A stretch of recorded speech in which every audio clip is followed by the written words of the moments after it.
जो अवधेश मंडल जी हैं वो हमारे अभिमन्यु हैं, मतलब उतने मामले रहने के बावजूद भी वो अपना हीरो मान रहा है एक तरह से। तो लगता है कि आपका कलाधर मंडल गंगोत समाज का हीरो बन पाएगा? स्थितियां पूर्णिया के अनुकूल थी, बहुत अच्छी स्थिति थी और हम लोग को कहीं से यह नहीं लग रहा था कि चुनाव हम लोग हार जाएंगे। यह चुनाव जो हम लोग हारे हैं, बीजेपी को ईमानदार कहें, लेकिन आपको नीतीश कुमार कुर्सी कभी नहीं देने वाला है मुख्यमंत्री का, आप इस बात को मानते हैं? हमारे यशस्वी जो प्रधानमंत्री जी हैं, जिस तरह से देश को मजबूती के साथ पूर्व में चला रहे थे, आने वाले समय में भी और देश को आगे ले जाएंगे। जगत गुरु का जो स्थान है वह भारत कैसे प्राप्त करे, उसके लिए रात दिन वो लगे हुए। लेकिन लोग तो ये भी कह रहे हैं सीधे तौर पे कि टिकट जिनको दिया गया उनके खिलाफ माहौल था, फिर भी उनको टिकट दिया गया, यही वजह है हारने का। आप इस बात को मानते हैं? रुपौली का जो है क्षेत्र थोड़ा अलग टाइप का रहा है। यहाँ पहले जो जदयू के ही जो प्रत्याशी अभी आरजेडी के हो गई हैं बीमा भारती जी, वो काफ़ी लंबे समय से वहाँ विधायक रही हैं। 15 वर्षों तक आपके सहयोग से वो मुख्यमंत्री रहे और आपको एक बार भी मुख्यमंत्री पद के लिए पूछा तक नहीं। देखिए, ऐसा नहीं होता कि बहुत अच्छा काम करेंगे, बहुत बेहतरीन काम होगा, जनता खुश रहेगी और वोट नहीं देगी, ये होता है ऐसा नहीं। खास मुलाकात प्रोग्राम में एक ऐसी शख्सियत आज हमारे साथ मौजूद हैं जिनका नाम विजय राय है और ये बीजेपी के प्रदेश प्रवक्ता के पद पर है। इनका घर पूर्णिया है। ये पूर्णिया समेत पूरे बिहार की राजनीति को बहुत नज़दीक से देखते समझते आए हैं और ख़ास तौर से आज बात करेंगे हम बिहार में बीजेपी की क्या स्थिति है, पूर्णिया में बीजेपी के कार्यकर्ता किस तरह से काम कर रहे हैं, संगठन कितना मजबूत है और रुपौली का जो चुनाव है उसमें इनकी क्या भूमिका होगी, किस तरह से जीत दर्ज करने के लिए इन्होंने प्लान बनाया है। विजय राय जी, क्या कहेंगे? सबसे पहले तो हमारे दर्शकों के बीच आपका स्वागत है और आपसे मेरा सवाल ये है कि अभी बिहार में बीजेपी की स्थिति क्या लग रही है, कि कैसी स्थिति है इस लोकसभा चुनाव के बाद? पहले तो मैं भी आपको धन्यवाद देना चाहता हूं कि आपने मुझे अवसर दिया है। और ऐसा है संजय जी कि बिहार में भाजपा की स्थिति हमेशा अच्छी रही है और आने वाले समय में भी अच्छी रहेगी, क्योंकि हम जो है भारतीय जनता पार्टी के जो कार्यकर्ता हैं वो विचारधारा की राजनीति करते हैं और आइडियोलॉजी का जो राजनीति होता है वो कार्यकर्ता हमेशा जो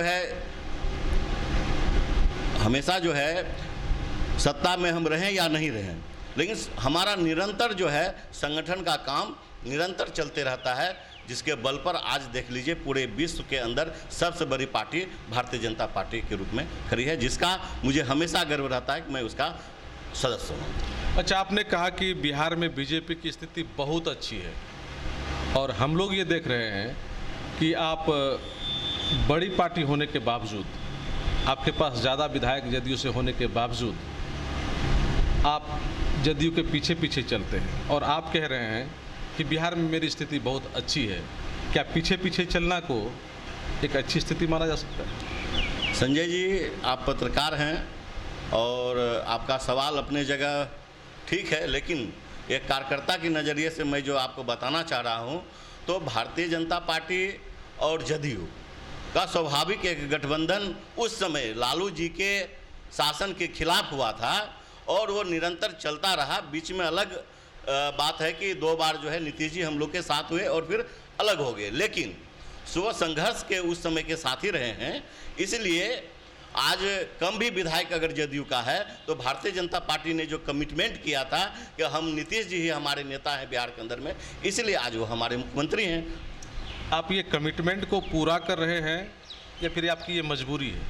हम कमिटमेंट को पूरा कर रहे हैं, किसी तरह की कोई मजबूरी नहीं है। हमारी वो साझेदारी पार्टी है जिसका हम लोग सम्मान करते हैं और हमारे पार्टी के शीर्ष नेताओं ने जो तय किया है कि आने वाले समय में भी 2025 में भी भारतीय एनडीए के नेता नीतीश कुमार जी रहेंगे, जिनके नेतृत्व में चुनाव होना है 2025। अच्छा, ये बात बताइए कि जिस तरह से आपने कहा कि एक ईमानदार पार्टी है, ईमानदारी से साथ खड़े रहते हैं, नीतीश कुमार को 2025 में फिर से मुख्यमंत्री बनाना है, आपकी पार्टी का एक तरह से निर्णय हो गया है, मतलब आप सिर्फ आप ही में ईमानदारी रहेगी या आपकी पार्टी को भी थोड़ी ईमानदारी दिखानी चाहिए? नहीं, बिल्कुल। देखिए, कार्यकर्ता के साथ हमारी पार्टी भी हमारा सवाल ये था कि सिर्फ आप ही के पार्टी में ईमानदारी रहेगी या फिर आपकी जो सहयोगी पार्टी है, क्या उनको भी थोड़ी ईमानदारी दिखाना चाहिए? नहीं, बिल्कुल ईमानदारी तो दिखानी ही चाहिए। और हमको लगता है कि नीतीश कुमार जी ने कई मौक़ों पर पूरी ईमानदारी से कहा है कि हम जरूर एक दो बार इधर से उधर हो गए, लेकिन बड़ी सभाओं में उन्होंने लोगों से उस गलती के लिए माफ़ी भी मांगा और उन्होंने कहा कि अब हम पूरी तरह से हम एनडीए के साथी हैं और भारतीय जनता पार्टी के साथ हमेशा रहेंगे। नहीं, वो ठीक है। हमारा सवाल इस मामले में था कि एनडीए के सहयोग यानी कि बीजेपी के सहयोग से वो करीब 15 वर्षों तक तो मुख्यमंत्री रहे, एक दो बार महागठबंधन के सहयोग से रहे, लेकिन अधिकांश समय जो है वो बीजेपी के सहयोग से बिहार में मुख्यमंत्री रहे। तो क्या आपके पार्टनर में एक इतनी ईमानदारी नहीं होनी चाहिए कि ठीक है 15 साल आपने मुख्यमंत्री बनाया तो अब हम आपको बना दें? या क्या उनमें ऐसी बातें होनी चाहिए ईमानदारी एक पार्टनर की हैसियत से?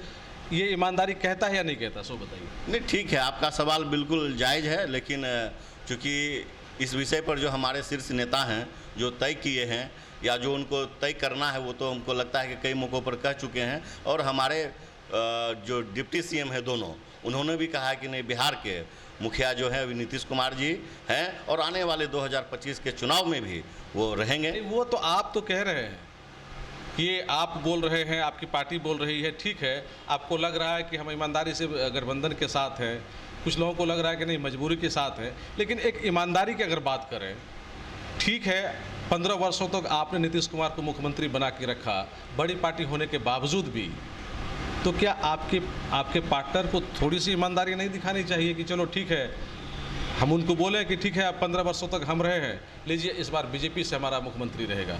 तो ये एक थोड़ा सा ईमानदारी झलकता। आप जिसको ईमानदार कह रहे हैं, आपके कहने से मैसेज जा रहा है कि वो ईमानदार है? नहीं, हमारे कहने से नहीं। और मैं आपको बता दूं संजय जी, पूरी ईमानदारी से कहना चाहता हूं कि नीतीश कुमार की जो के बारे में जो लोग जानते हैं वो एक अच्छे और स्वच्छ छवि के और ईमानदार नेता के रूप में नहीं, उनको तो लोग ये भी जानते हैं कि वो कुर्सी कुमार है, कुर्सी किसी भी कीमत पे नहीं छोड़ेंगे। जदयू वाले कुर्सी नहीं छोड़ेंगे, बीजेपी वाले कुछ भी कह ले, आप कितनों नीतीश कुमार को ईमानदार कहें, कुछ भी कहें, बीजेपी को ईमानदार कहें, लेकिन आपको नीतीश कुमार कुर्सी कभी नहीं देने वाला है मुख्यमंत्री का। आप इस बात को मानते हैं? नहीं, वो तो देखिए ऐसा है कि बिहार में वो शुरू से ही बड़े भाई की भूमिका में रहे हैं और बिहार में कैसे बड़े भाई की भूमिका में? उनकी तो तीसरे नंबर की पार्टी है। नहीं, आज तीसरे नंबर की पार्टी है, लेकिन जब आप शुरू से आप देखेंगे वो 2005 के बाद 2010 के बाद वो हमेशा से नंबर में, वो हमेशा से। ठीक है, तो बड़े भाई है तो क्या बेईमानी होनी चाहिए? अरे ईमानदारी तो बराबरी की बात तो होनी चाहिए। नहीं, ठीक है, ये तो मान लीजिए हमारे शीर्ष नेता जो तय करेंगे वो, लेकिन इस पर मैं सिर्फ आपको संजय जी, आप प्रवक्ता हैं, आप साफ करिए इन बातों को। जब दोस्ती होती है तो दोस्ती ईमानदारी के साथ होनी चाहिए। बीजेपी वालों तो जिस तरह से आपने कहा कि ईमानदारी दिखाया, क्या जदयू वालों ने ईमानदारी उस तरह से दिखाया? नहीं, आप जो कह रहे हैं ऐसा कोई भारतीय जनता पार्टी के किसी नेता ने कभी भी माननीय मुख्यमंत्री जी से किसी तरह का डिमांड नहीं किया कि आप हमारे दल के लोगों को मुख्यमंत्री। ठीक है, आप डिमांड नहीं की, लेकिन उनकी नीति, उनकी जो नीयत है वो कैसी होनी चाहिए? नहीं, उनकी नीयत पर हमारा कोई किसी प्रकार का सवाल नहीं है संजय जी। क्यों सवाल नहीं है? और 15 वर्षों तक आपके सहयोग से वो मुख्यमंत्री रहे और आपको एक बार भी मुख्यमंत्री पद के लिए पूछा तक नहीं कि ठीक है जाइए हमारे सहयोग से आप एक बार बन जाइए, ताकि दोस्ती में लगे कि नहीं सब कुछ ठीक ठाक है। इसके बावजूद आप कह रहे हैं कि वो ठीक है, हम ईमानदार हैं। उनकी ईमानदारी पर सवाल नहीं उठ रहा है क्या? नहीं, उनकी ईमानदारी पे बिल्कुल सवाल नहीं उठ रहा है। और जो हम लोगों के बीच में जो समझौता है उसी के तहत काम। समझौता तो यही है कि 25 में भी आप उन्हीं को मुख्यमंत्री बनाने जा रहे हैं। हाँ, नहीं, ठीक है, जो हमारे शीर्ष नेताओं ने, सब दिन आप पीछे ही रहेंगे? नहीं, शीर्ष नेताओं ने जो तय किया है, एक कार्यकर्ता के नाते हम लोग भी उसको स्वीकार करते हैं। समझ गए कि बीजेपी इतना ईमानदार है कि बिहार में कम से कम नीतीश कुमार के पीछे पीछे ही रहेगी सब दिन, कुछ भी हो। नहीं, पीछे वाली बात नहीं है, हम लोग एकदम बराबर इक्वल के पार्टनर हैं। इक्वल है। 15 वर्षों तक मुख्यमंत्री हुए रहे, आपको एक बार भी नहीं बनाया और आप कहते हैं कि बराबर है। कैसे बराबर हो बताइए? नहीं, मुख्यमंत्री नहीं बनाया विषय वो नहीं है। मुख्यमंत्री जब हम लोग ही नहीं मान लिया वो वही मुख्यमंत्री रहेंगे और आगे भी रहेंगे, तो यह विषय ही समाप्त हो जाता है। आपने त्याग दिखाया, क्या उन्होंने त्याग आपके प्रति दिखाया? एक बार बोला भी कि हाँ ठीक है बीजेपी से मनाना चाहते, बोला भी नहीं कभी। नहीं, वो तो पिछले चुनाव में भी जैसा प्रेस और आप लोगों के माध्यम से ही पता चला कि बनना नहीं चाह रहे थे, लेकिन हमारे जो शीर्ष नेता हैं। अरे बनना नहीं चाह रहे थे, बन गए। ऐसा कहीं होता है क्या? जो बनना नहीं चाहेगा वो बन जाएंगे, ये कहीं से लगता है? अगर बनना वो नहीं चाहते, जिस तरह से वो बनना नहीं चाह रहे थे, तो जीतन राम मांझी को बना दिया था, फिर बाद में छीन लिया। उसी तरह अगर वो बनना नहीं चाहते तो बीजेपी के किसी को बना देते कि हाँ ठीक है, आपने हमको 15 वर्षों तक बनाया, लीजिए 5 वर्ष आप भी रहिए, हम आपके पीछे पीछे हैं। क्योंकि हमारी दोस्ती है तो हम लोग ईमानदारी से साथ हैं। ऐसा तो कुछ बिहार में देखने के लिए नहीं मिल रहा है। नहीं, बिहार में ये देखने को अभी नहीं भी मिलेगा। और चूंकि मैं आपको स्पष्ट बता दूं अभी कि मैं भारतीय जनता पार्टी के प्रवक्ता के नाते पूरी ईमानदारी से यह बात संजय जी आपको कहना चाहता हूं कि इस तरह का हमारी पार्टी की ओर से किसी भी प्रकार का उनसे कोई कभी भी इस संबंध में कोई संदर्भ में बात नहीं हुई है। और अभी यह सवाल को यहीं पे छोड़ दिया जाए, आने वाले समय में क्या होता है वो देखा जाएगा। लेकिन वर्तमान में अभी हमारे वो सम्मानित आने वाले समय में कुछ गोलमाल हो सकता है। चलिए ठीक है, इस बात को यही छोड़ देते हैं। अगला सवाल हमारा ये है कि बिहार में आखिर बीजेपी की क्या मजबूरी हो जाती है कि आप नीतीश कुमार को वापस ले आते हैं, और जब नीतीश कुमार आपके साथ नहीं थे उस समय आप 30 से 32 सीट जीते थे। 2014 की मैं बात कर रहा हूँ। फिर नीतीश कुमार को ले आते हैं, इस बार क्या हाल हो गया आपका? आप 12 सीट जीते, मात्र 12 सीट नीतीश कुमार जीत गए। अगर आप अकेले लड़ते तो आपको तो कम से कम 12 से तो ज़्यादा सीट आता ही आता, वो अपना आता आपको। कम से कम हम उम्मीद कर रहे थे 20-25 तो आ ही जाता। तो फिर उसके पीछे पीछे ही चलना पड़ेगा आपको। देखिए ये पीछे इस बार जो उनको इतना सीट दिया गया, क्या मजबूरी थी आपको? देखिए पीछे चलने की बात नहीं है संजय जी। इसको राजनीतिक नज़रिए से जब आप देखेंगे तो बिहार में 5 दलों का गठबंधन है, और 5 दलों का जो गठबंधन है उसमें सबों के दलों का सम्मान करना पड़ता है, सभी दलों का ख्याल रखना पड़ता है। और उसी के तहत जो सीट शेयरिंग का जो फार्मूला जो बना, वो मान लीजिए हम लोग 17 सीट पर लड़े और जदयू 16 सीट पर लड़ी, और जो रामविलास जी, जो चिराग पासवान जो हमारे नेता हैं, वो 5 सीटों पर लड़े हैं चुनाव। तो इस तरह से जो चुनाव जो हुआ और चुनाव का जो परिणाम आया है, ठीक है, हमारे अनुरूप नहीं आया, कहीं न कहीं कोई कमियां रह गई। तो उन कमियों को हम लोग की समीक्षा कर रहे हैं, देख रहे हैं कि वो कहाँ पे वो कमियां रह गई जिसके कारण हमारा कमियां तो सीधे तौर पे हम लोगों को जो सुनने के लिए मिल रहा है वो ये कहा जा रहा है कि बीजेपी और जदयू के जो कार्यकर्ता हैं, आपने कहा कि नेचुरल गठबंधन है, लेकिन लोग ये भी कह रहे हैं कि दोनों के कार्यकर्ताओं में ट्यूनिंग ठीक नहीं है इस बार। नहीं, और उसी का परिणाम हुआ कि पूर्णिया में क्या हाल हुआ, कटिहार में क्या हाल हो गया, किशनगंज में हार गई जदयू। तो इस तरह का तो पूरे बिहार में हुआ। नहीं, इस पर मैं सिर्फ एक बात कहना चाहता हूं कि ये बात सही है कि स्वाभाविक गठबंधन हमारा पहले ज़रूर था, लेकिन बीच के काल में जो अभी जो गठबंधन चुनाव के पहले जो हुआ, तो गठबंधन तो पटना और दिल्ली के अंदर में हो गया, लेकिन जो पंचायत स्तर पे हमको लगता है और प्रखंड स्तर पे जो कार्यकर्ताओं का जो गठबंधन होना चाहिए था, कहीं न कहीं वहाँ कमियाँ रह गई है। उसको पूरी तरह से एक्सेप्ट नहीं कर पाया वो लोग। एक्सेप्ट नहीं, गठबंधन तो हो गया, लेकिन कहीं न कहीं बहुत जल्दी में जो सब कुछ हुआ, तो उसके अनुसार जो है हमको लगता है कार्यकर्ताओं का जो है घुलना मिलना या जो भी होता है, एक प्रकार का कहीं न कहीं कमियां रह गई हमको लगता है। यानी कि जो पहले से दूरी थी, अचानक मिले तो फिर मिलने के बाद जो एक मेल मिलाप का समय होना चाहिए वो नहीं मिल पाया। हमको लगता है यह भी एक वजह रहा। और ख़ास करके ये मैं मानता हूँ कि सीमांचल के अंदर में जो किशनगंज है और कटिहार और पूर्णिया की बात अगर हम करें तो निश्चित यहाँ पर चुनाव हम लोग हार गए, सिर्फ अररिया सीट जीते हैं। और पूर्णिया काफ़ी अच्छी स्थिति थी, कहीं से लग नहीं रहा था कि चुनाव हम हारेंगे। और संजय जी, बताते हुए दुख हो रहा है मुझे कि मैं भी एक कार्यकर्ता के नाते बनमनखी विधानसभा का प्रभारी था। काफ़ी हम लोगों ने वहाँ मेहनत किया, जिस तरह पूर्णिया में और जगह मेहनत हुआ, लेकिन कुछ मतों से हम लोग पिछड़ गए। तो यह कहीं न कहीं एक हम लोगों की यह कमी रह गई। कहीं न कहीं हम उस कमी को हम लोग स्वीकार करते हैं कि कमियां हम लोग से रह गई। लेकिन आप कह रहे हैं कि आपके पार्टी के कार्यकर्ताओं की कुछ न कुछ कमी रह गई, लेकिन लोग तो ये भी कह रहे हैं सीधे तौर पे कि टिकट जिनको दिया गया उनके खिलाफ माहौल था, फिर भी उनको टिकट दिया गया, यही वजह है हारने का। आप इस बात को मानते हैं? नहीं, मैं बिल्कुल इस बात को नहीं मानता हूं। इसलिए संजय जी कि आप जब कुछ उन चीज़ों को मैं आपको सिर्फ बताना चाहता हूं कि देखिए, जब 2 बार से जब लगातार माननीय सांसद जी 10 साल हो गया, तो थोड़ा सा क्षेत्र में एंटी इनकम्बेंसी होता है। ये स्वाभाविक है, हो जाता है।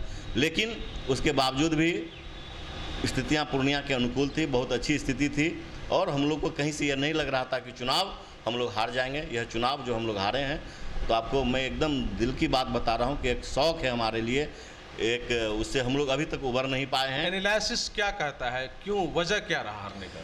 वजह यही रहा कि हमको लगता है कुछ लोग जो हमसे नाराज़ हो गए थे, किन्हीं कारणों से हम लोग उनको मना नहीं पाए। किनसे? पार्टी से नाराज हो गए थे, वो जो फिर जो उम्मीदवार थे उनसे नाराज थे? ये हमारे पार्टी और जो हमारे जो नेता हैं, कहीं न कहीं कुछ कमियां रह गई हमारे नेताओं से भी और हम लोगों से भी, उन कुछ कमियां रह गई जिनको उन कमियों को हम लोग दूर नहीं कर पाए। इसको साफ करिए। आपसे अगर नाराज़गी होगी तो क्यों होगी? जिनको लोग सांसद बनाया वो अगर काम नहीं करेंगे तो उनसे नाराज़गी हो सकती है, लेकिन आप कह रहे हैं कि पार्टी से नाराज़गी होगी। पार्टी से क्या नाराज़गी हो सकती है? आप ये भी बताइए कि आप कह रहे हैं कि हम लोगों से नाराज़गी हो गई, तो क्या होगी आपसे नाराज़गी? नहीं, हम लोग ये कह रहे हैं कि हो सकता है जनता जो अपेक्षा हम लोगों से रखी, हो सकता है उनकी अपेक्षाओं पे हम लोग पूरी तरह खरे नहीं हो पाए। आप तो एक पार्टी के कार्यकर्ता है, लेकिन जो जनप्रतिनिधि है अपेक्षा तो उनसे ना होती है। नहीं, बिल्कुल आपका कहना सही है। माननीय सांसद जी, हमारे सांसद जी थे यहाँ पे, और आप संजय जी इस बात को आप जो कह लीजिए, जिस नज़रिए से आप देखिए, लेकिन मेरा स्पष्ट मानना है कि उनके कार्यकाल में कहीं न कहीं जो विकास के जो आयाम हुए, एक पूरी की पूरी एक कहानी लिखी जा सकती है और शब्द कम पड़ सकते हैं ये छोटे से इंटरव्यू में उनके लिए। और बहुत अच्छा काम, बहुत अच्छा माहौल आज तक, ये मैं मानता हूँ कि माननीय, ऐसा देखिए, ऐसा नहीं होता कि बहुत अच्छा काम करेंगे, बहुत बेहतरीन काम होगा, जनता खुश रहेगी और वोट नहीं देगी, ये होता है ऐसा कहीं? नहीं, ये बात हम मानते हैं। वोट तो जनता ने हमें कुछ मतलब बिल्कुल, मतलब समझिए कि प्रतिस्पर्धा, जो जीत की जो प्रतिस्पर्धा थी उसमें उन्होंने बनाए रखा। 5,43,000 मत उन्होंने हमें दिया है और 5,63,000 मतों से वो माननीय सांसद जो हैं अभी वर्तमान में पप्पू यादव जी जीते हैं। मात्र 23,000 मतों का अंतर है। थोड़ा सा अगर हम लोग मेहनत और कर लिए होते तो मुझे लगता है कि ये जो अभी का जो नहीं, थोड़ा सा और मेहनत क्या रह जाता है विजय जी? हमको ये बात बताइए कि एक निर्दलीय प्रत्याशी को हराने के लिए आपके प्रधानमंत्री का यहाँ सभा होता है, मुख्यमंत्री लगातार यहाँ सभा करते हैं, कई मंत्री लगातार क्षेत्र में घूमते रहते हैं, कई विधायक का कार्यक्रम होते रहता है, पूरा संगठन लगा हुआ रहता है। एनडीए का इतना बड़ा, आप कहते हैं कि दुनिया की सबसे बड़ी पार्टी है बीजेपी, उसका संगठन पूरा लगा हुआ रहता है। इतना तंत्र लगने के बावजूद भी एक निर्दलीय प्रत्याशी हरा देता है, और क्या मेहनत होनी चाहिए इसमें? नहीं, ठीक है, निर्दलीय प्रत्याशी ने भी अब पूरी ईमानदारी से उन्होंने अपना मेहनत किया, उनको शुभकामना है। हम लोगों ने भी पूरी ईमानदारी से मेहनत किया है और कहीं न कहीं जो कमी रह गई उसके कारण हमारी हार हो गई। तो कमी बताइए ना, कि कमी पार्टी में या फिर जो उम्मीदवार था उसमें थी? नहीं, पार्टी में कहीं कोई कमी नहीं रह थी, उम्मीदवार में भी किसी भी तरह का कोई कमी नहीं था। और सब लोग यह जरूर कह रहे थे कि ये जो हमारे जो सांसद हैं स्वच्छ छवि के लोग हैं, इन्होंने काम किया है। थोड़ा सा जो है प्रोपगंडा किसी विपक्षी के द्वारा यह फैलाया गया था, इनका थोड़ा सा आना जाना कम है। हमको लगता है कहीं न कहीं ये बातें लोगों को, थोड़ा सा कुछ लोग इनकी बातों में आ गए, जिसका परिणाम आज उल्टा हो गया। आना जाना कम था। अब ये बातें खुल करके सामने आई कि आपने कह दिया कि ये पब्लिक से कम घुले मिले, ये मैसेज लोगों में गया और इस कारण से कुछ लोग नाराज हो गए और वोट में थोड़ी बहुत कमी हो गई। ये विपक्षी दलों के जो विपक्षी लोग हैं जो हमारे, उनके द्वारा प्रोपगंडा फैलाया गया और इसका असर कहीं न कहीं थोड़ा बहुत देखने को मिला, जिसका ये हमको लगता है कि ये भी एक कारण हमारे हार में ये भी एक कारण रहा। एक कारण रहा जी, दूसरा कोई कारण नहीं है। नहीं, बिल्कुल कोई दूसरा कोई कारण बीजेपी के लोग नहीं चाह रहे थे कि 2030 के लिए 29 में जो चुनाव होगा उसमें हमारा सीट क्लियर हो जाए यहाँ, इसके लिए ऐसा कुछ बात नहीं, मुझे तो कहीं से ऐसा कहीं कोई बात मुझे नहीं नज़र आता है। मैंने सुना भी नहीं है इस तरह की बात, सुना भी नहीं है। और इस तरह के क्यों चाहेंगे? आज हर जगह मान लीजिए पूरे बिहार के अंदर में गठबंधन है, सभी जगह जदयू के लोगों ने हम लोगों को सहयोग किया। जहाँ हमारे प्रत्याशी थे, जहाँ जदयू के प्रत्याशी थे या लोजपा के प्रत्याशी थे या उपेंद्र बाबू चुनाव जहाँ लड़ रहे थे, जहाँ हम के प्रत्याशी थे जीतन राम मांझी जी, सभी जगह गठबंधन के कार्यकर्ताओं ने एक दूसरे का भरपूर सहयोग किया। ठीक है, कुछ कमियां रह गई जिसके कारण थोड़ा जो हम लोग, चलिए ये तो बात कर लिए पूर्णिया लोकसभा के चुनाव जो रिजल्ट हुआ उसके बारे में। अभी एक उपचुनाव है रुपौली में, क्या लगता है क्या स्थिति रहेगी वहाँ आप लोग? स्थिति हमारी अच्छी रहेगी वहाँ पे, और हमारे जो दल के जो गठबंधन के जितने घटक दल हैं सारे प्रमुख साथी वहाँ पहुँच गए हैं और दिन रात लोगों से मिलना जुलना शुरू उन्होंने कर दिया है काम। और आप जैसा जानते हैं थोड़ा सा अन्य क्षेत्रों के अलावा रुपौली का जो है क्षेत्र थोड़ा अलग टाइप का रहा है। यहाँ पहले जो जदयू के ही जो प्रत्याशी अभी आरजेडी के हो गई हैं बीमा भारती जी, वो काफ़ी लंबे समय से वहाँ विधायक रही हैं, तो ठीक है। लेकिन अभी जो हमारे जो उम्मीदवार हैं एनडीए के कलाधर मंडल जी, जिनके बारे में मैं संजय जी आपको बताना चाहूँगा कि वो एक रिटायर्ड शिक्षक हैं और स्वच्छ छवि के लोग हैं। आज तक उन पर कभी 107 भी नहीं हुआ है। तो मेरा तो निवेदन होगा, निवेदन कर भी रहा हूँ कि रुपौली के लोगों से कि रुपौली का नेता जो है वो सेवादार होना चाहिए, दागदार नहीं होना चाहिए, और रुपौली का नेता समझदार होना चाहिए। मैं तो यही इसी अपील के साथ रुपौली जाऊंगा और सारे लोग खास करके अपने समाज के लोगों से भी यही कहूँगा कि रुपौली के अंदर में एक नए जो हमारे जो अभी जो एनडीए के जो उम्मीदवार हैं इनको जिताइए और रुपौली के अंदर में अभूतपूर्व परिवर्तन आने वाले समय में होगा, दिखने को मिलेगा। आप कह रहे हैं कि आपका उम्मीदवार बिल्कुल साफ छवि का है, दागदार नहीं है, ईमानदार है, रिटायर्ड शिक्षक रहे हैं, लेकिन 25 वर्षों से जो वहाँ विधायक रहे हैं बीमा भारती जी, अवधेश मंडल जी, उनकी पत्नी है बीमा भारती जी, गंगोत समाज वहाँ एक निर्णायक वोटिंग करता है। और उस समाज में जब बात करेंगे तो गंगोत समाज से आपका कलाधर मंडल जी भी आते हैं। वहाँ जब बात करेंगे गंगोत समाज में, तो गंगोत समाज के लोगों का ये कहना होता है कि जो अवधेश मंडल जी हैं वो हमारे अभिमन्यु हैं, मतलब उतने मामले रहने के बावजूद भी वो अपना हीरो मान रहा है एक तरह से। तो लगता है कि आपका कलाधर मंडल गंगोत समाज का हीरो बन पाएगा। ऐसा है संजय जी कि अब वो ज़माना चला गया है जहाँ आप बहुत उल्टे सीधे काम करके और समाज में रॉबिन हुड की का जो छवि होता है उसको प्राप्त कर लेंगे। अब वो समय पूर्णिया से और बिहार से समाप्त हो चुका है। और मैं तो स्पष्ट रूप से आपको कहना चाहूँगा कि निश्चित रूपेण हम जो सभी एनडीए के जो कार्यकर्ता हैं लगे हुए हैं, ईमानदारी से लगेंगे। हमारे नेता का आना जाना उन क्षेत्रों में हो रहा है, वहाँ के मतदाताओं से रात दिन का संपर्क हो रहा है। तो निश्चित रूप में मुझे विश्वास है कि आने वाले समय में वहाँ से जदयू का उम्मीदवार जो हमारे कलाधर मंडल जी विजयी होंगे। लास्ट में हमारा एक सवाल है, अब हम चले आते हैं नरेंद्र मोदी जी पे जो हमारे प्रधानमंत्री हैं। 5 साल ये सरकार चलेगी? 5 साल चलेगी। आने वाले 5 साल के बाद पुनः फिर 5 साल चलेगी। मैं पूरे विश्वास के साथ आपको विश्वास दिलाता हूँ। थोड़े से नंबर ज़रूर कम हैं, लेकिन हमारा सहयोगी जो हमारे साथ में है पूरी सहयोग के साथ, पूरी मजबूती के साथ एनडीए के साथ में है। और जहाँ तक बहुमत का आंकड़ा है वो काफ़ी ज़्यादा है, इसलिए कि कहीं से किसी प्रकार की कोई चिंता नहीं है। और हमारे यशस्वी जो प्रधानमंत्री जी हैं जिस तरह से देश को मजबूती के साथ पूर्व में चला रहे थे, आने वाले समय में भी और देश को आगे ले जाएंगे। जगत गुरु का जो स्थान है वह भारत कैसे प्राप्त करे उसके लिए रात दिन वो लगे हुए। मेरी ओर से हर एक कार्यकर्ताओं की ओर से उनको शुभकामना है इसके लिए। विपक्ष ये कह रहे हैं कि सरकार तो बैसाखी पर है। विपक्ष का तो कहना ही काम है। विपक्ष तो इसीलिए है कि कुछ ना कुछ कहे। हम लोग भी चाहते हैं कुछ ना कुछ कहते रहें, नहीं कहेंगे तो उनका काम कैसे चलेगा।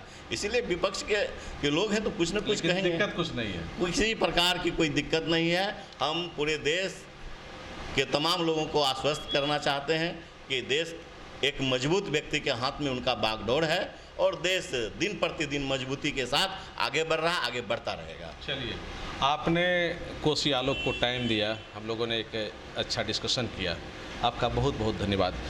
विजय राय जी जो कि प्रदेश प्रवक्ता है बीजेपी ओबीसी प्रकोष्ठ के, और इन्होंने अपनी बातें रखी हैं। इन्होंने साफ तौर पे कहा है कि जो प्रधानमंत्री हमारे हैं इनका जो कार्यकाल है वो 5 वर्ष पूरा ही नहीं होगा, बल्कि इसके बाद और 5 साल जो आएगा उसमें भी वो प्रधानमंत्री रहेंगे। दूसरी बात, इन्होंने पूर्णिया लोकसभा में जो हार हुई है उस पर अपनी राय रखी है। साथ ही साथ जो रुपौली का चुनाव होने वाला है, उपचुनाव विधानसभा का, उस पर भी इन्होंने दावा ठोका है कि इनका जो प्रत्याशी है वो अवश्य ही जीतेंगे। कोसी आलोक के लिए सुमित के साथ मैं संजय कुमार।